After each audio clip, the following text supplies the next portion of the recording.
everyone. I hope you are doing great. So this is my first video in English regarding the fistula recovery and how did it occur and what were the symptoms and how did it diagnose and how what is the procedure? Do we need a surgery or not? And what kind of surgeries are there? If it's a single surgery or multiple surgeries, and what is the recovery time, and how do you take care of your wound at home, and what are the medications and what are the things you need to take care of. So in this video I will try to explain with my personal own experience that how can you prevent the fistula to be made, and then after to be developed, or even after the fistula is being developed, then how you can help it diagnose with your surgeon, and then what are the procedure further. So first of all, it all became into the story that I had. First of all, you will feel that you are having a very hard stool, what we call the constipation. So the constipation is the mother cause for any kind of anal disease, and any kind of anal like disorder. So first of all, if you are having a hard stool or if you are having any kind of constipation, so I would suggest you to use your stool softener, psyllium husk, and any kind of fibers if you can take, and you need to monitor your health.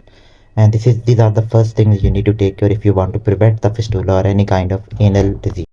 So now the question raises that what are the symptoms of these kind of diseases like fistula, you can say perianal abscess, anal abscess, and then hemorrhoids and fissure. So most of the time a layman will confuse all of these with the hemorrhoids, because all of us know that when there is a bleeding and there is a painful defection and painful stool passing, then you will realize that it's a hemorrhoids or piles. So we will call it a piles or a hemorrhoids. So whenever we like have these kind of symptoms, so we do what we do, we like to have like the stool softener, and then we will go and we will be embarrassed, and we won't be able to tell anyone that we are experiencing these kind of symptoms, because it's very like a private part for us, and it's very private and very kind of embarrassing disease.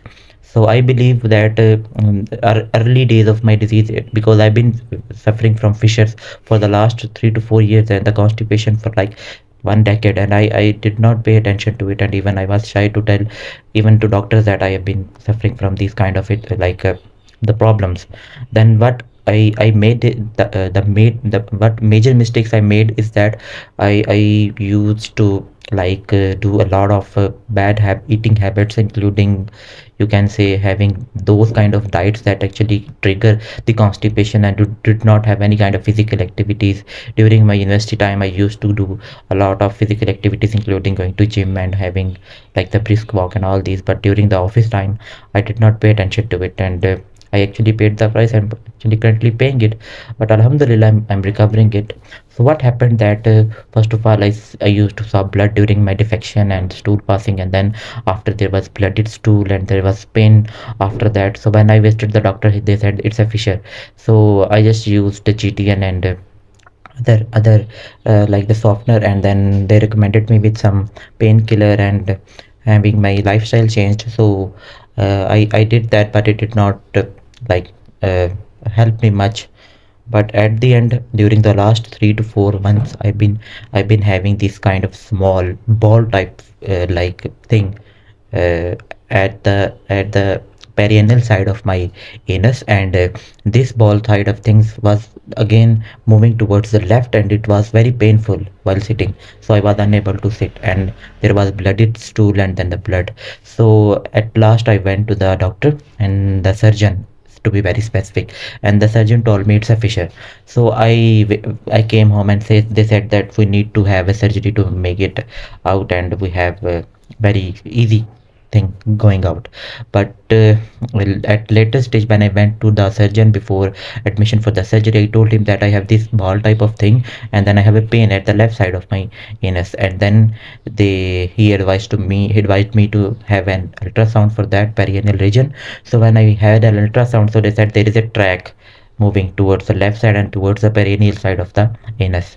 So my first surgery, it happened on 9th of March, and then they actually removed that fistula, and then they told me that it's a fistula, and they did what they did, the procedure was fistulectomy, and it was under the general anesthesia.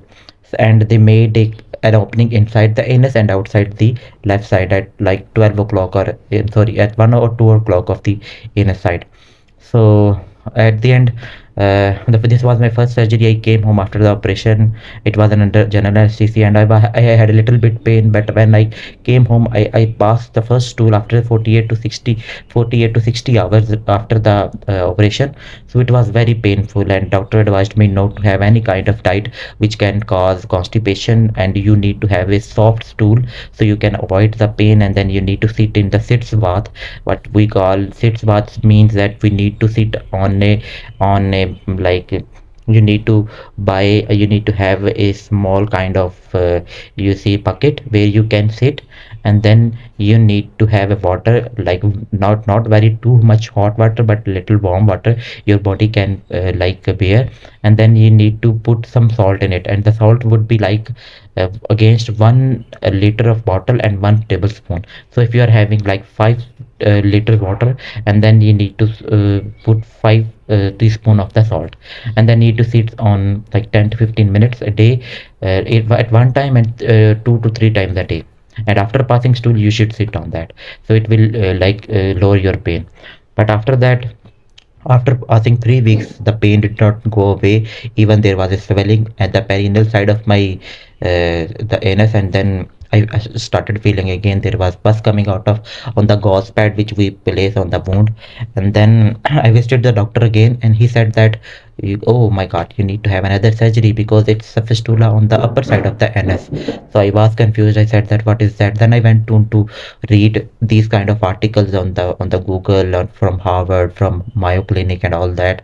And then I also watched a lot of videos on the YouTube on what is fistula and how it recovers and what are the testimonies of the patient. I was very scared that these kind of fistulas, they the procedure they call the fistulectomy and the fistulectomy. These are the two kind of procedures they use where the whole tract is removed, or even the wound is open and the drainage comes out, these kind of pus and blood.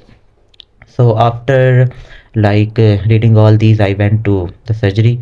It was again on general anesthesia, and it's very very horrible experience for everyone who goes on to the operation for the general anesthesia. But it is no painful because you don't have any feeling, and after you wake up you have little bit pain, and they give you Toradol or any other kind of painkillers, and you wake up easy. So this is the second week after my second surgery on 1st April. After the second surgery, after the first surgery, I was able to move within 1 week. I could go to office, but now I am unable to sit even after the 1 week.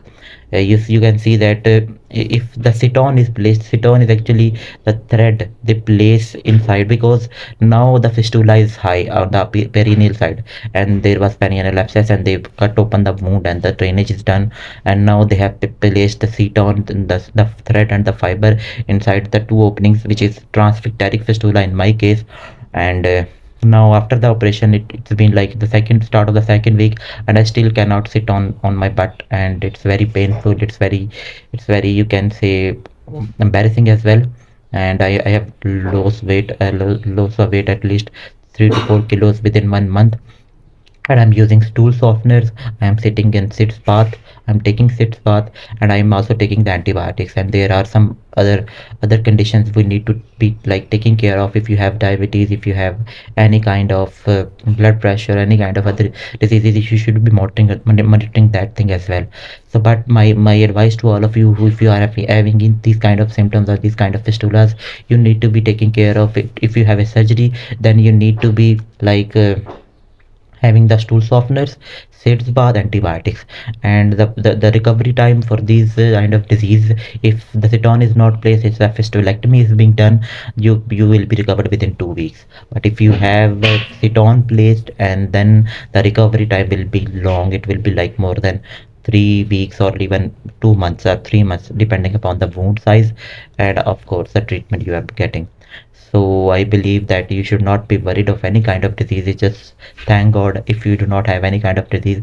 If you still have a disease and you are able to identify it and gotten a treatment, then you should be thankful to the Almighty. And I believe all the pain and the suffering comes from Him, and all the blessings also comes from Him.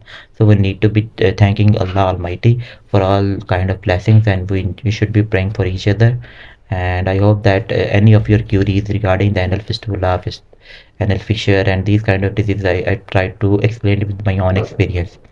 So this is all. I will be sharing my more videos on the recovery, which will proceed inshallah. This is the second week, and I am just able to sit, but the pain is there. The wound is open. I need to put some gauze on it, and we are still seeing some kind of pus coming out of it. The doctor said unless until the pus is not coming inside, then there your wound will be healed.